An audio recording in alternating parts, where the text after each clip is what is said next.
बच्चों, अब हम बढ़ते हैं विशेषण के आखिरी प्रकार की ओर, जो कि है सार्वनामिक विशेषण, या हम इंग्लिश में इसे कहते हैं डिमॉन्स्ट्रेटिव एडजेक्टिव। ठीक, डिमॉन्स्ट्रेट करना, किसी चीज को प्रदर्शित करना या संकेत करना। एम आई राइट? ठीक, इसमें होता क्या है बच्चों, जो सर्वनाम शब्द संज्ञा से पहले लगकर उसकी विशेषता बताते हैं, उन्हें हम कहते हैं डिमॉन्स्ट्रेटिव एडजेक्टिव। पहले इसकी परिभाषा जान लेते हैं कि जो सर्वनाम संज्ञा से पहले लगकर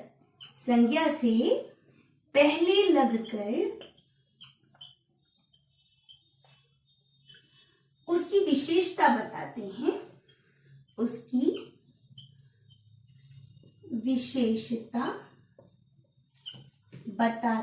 हैं,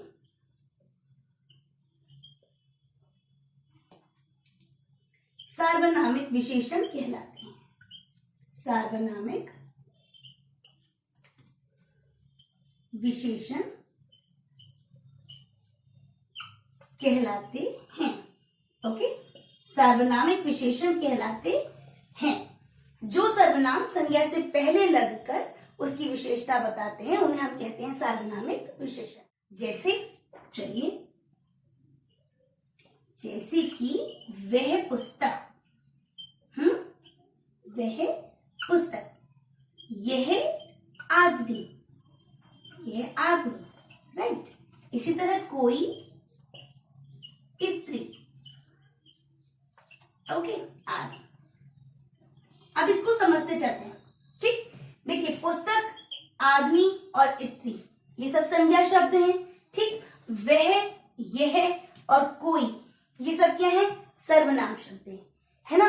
लेकिन देखिए, हमने संज्ञा से पहले जब इनको प्रयोग किया, वह पुस्तक संकेत करते हुए ना, वह पुस्तक, तो वो क्या कर रहा है? पुस्तक की विशेषता बता रहा है, वह पुस्तक, है ना। इसी तरह आदमी, यह आदमी की विशेषता क्या बता रहे हैं? यह आदमी, उसको डिमॉन्स्ट्रेट करते हुए, संकेत करते हुए। इसी तरह कोई स्त्री, कोई शब्द सर्वनाम है ना। स्त्री के पहले इस्तेमाल करा, स्त्री के पहले प्रयोग किया, तो क्या हो गया? सार्वनामिक विशेषण। अभी बात समझ में आई कि जो सर्वनाम संज्ञा से पहले लगकर उसकी विशेषता बताते हैं, उन्हें हम कहते हैं सार्वनामिक विशेषण। ठीक, अच्छा, सर्वनाम और सार्वनामिक विशेषण, इसमें आपको कंफ्यूज नहीं होना है। इसके लिए हम कुछ उदाहरण देखते हैं। ठीक, ओके। तो सर्वनाम, जैसे कि मैंने कहा, कोई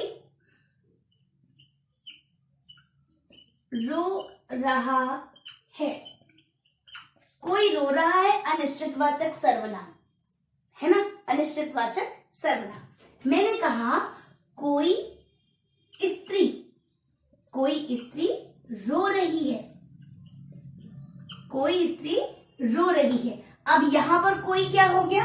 ये हो गया सार्वनामिक विशेषण, यानी कि डिमॉन्स्ट्रेटिव एडजेक्टिव। बात समझ में आई? अंतर समझ में आ रहा है? कोई रो रहा है तो कोई क्या हुआ? अनिश्चयवाचक सर्वनाम, हमने पिछली क्लासेस में पढ़ा है। ठीक, और कोई स्त्री रो रही है, देखिए मैंने क्या किया, सर्वनाम के बाद कौन सा आ गया? संज्ञा शब्द आ गया, है ना। तो ये कोई क्या हो गया फिर? Demonstrative adjective. इसी तरीके से थैली में कुछ है,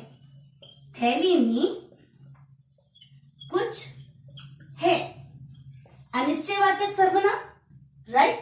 अब मैंने कह दिया थैली में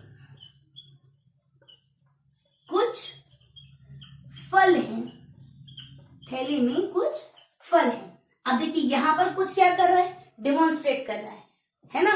कुछ फल हैं, फल क्या है? संज्ञा है। फल के पहले ये कुछ आ गया, तो ये क्या बन गया? Demonstrative adjective. सो ये क्लियर हुआ आपको? यानी कि जो सर्वनाम शब्द संज्ञा के पहले लगकर उसकी विशेषता बताते हैं, उन्हें हम कहते हैं सार्वनामिक विशेषण। ठीक, तो हमारे चारों जो विशेषण के प्रकार थे, वो आप सबको समझ में आ गए होंगे, आई होप। अच्छा बच्चों, आपकी पुस्तक में ना एक छोटा सा टॉपिक और है, जिसका नाम है प्रविशेषण। क्या है? प्रविशेषण। ओके, अब आप सोच रहे होंगे विशेषण पढ़ लिया, विशेषण के प्रकार पढ़ लिए, ये प्रविशेषण क्या है? तो बच्चों, प्रविशेषण क्या होते हैं? ये वो शब्द होते हैं जो विशेषण की विशेषता बताते हैं। जो विशेषण की विशेषता बताते हैं। जैसे, अच्छा हम समझते हैं इसको, जैसे कि काला, खट्टा, तीखा,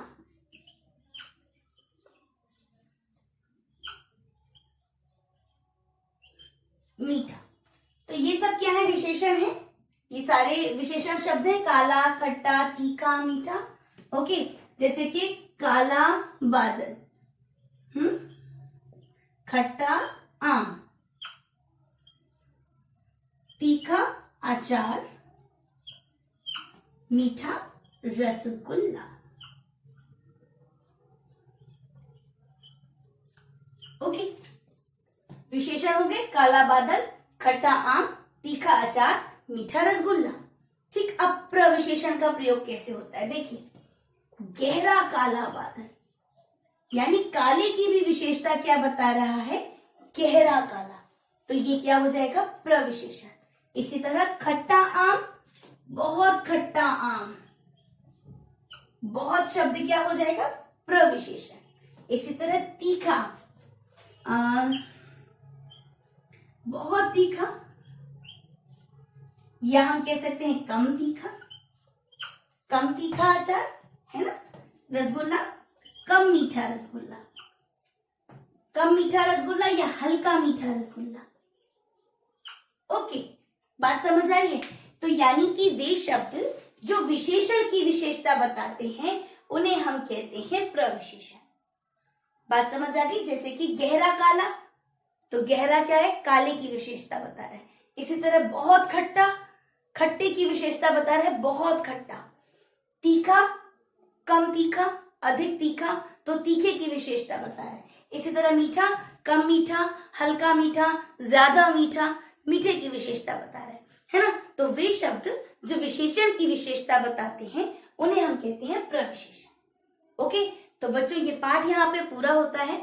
आई होप कि विशेषण, उसके प्रकार और प्रविशेषण आपको अच्छे से समझ में आया होगा। स्टिल आपको कोई डाउट है, कहीं जो चीज नहीं समझ में आ रही हो, आप वो मुझसे पूछ सकते हैं। ठीक है, तो आज के लिए इतना ही। आप सभी बच्चे इस पाठ को ध्यान से पढ़ेंगे, समझने की कोशिश करेंगे और अपना ध्यान रखेंगे, साथ ही मन लगाकर पढ़ाई करेंगे। ठीक है, so bye bye everyone, take care, have a great day.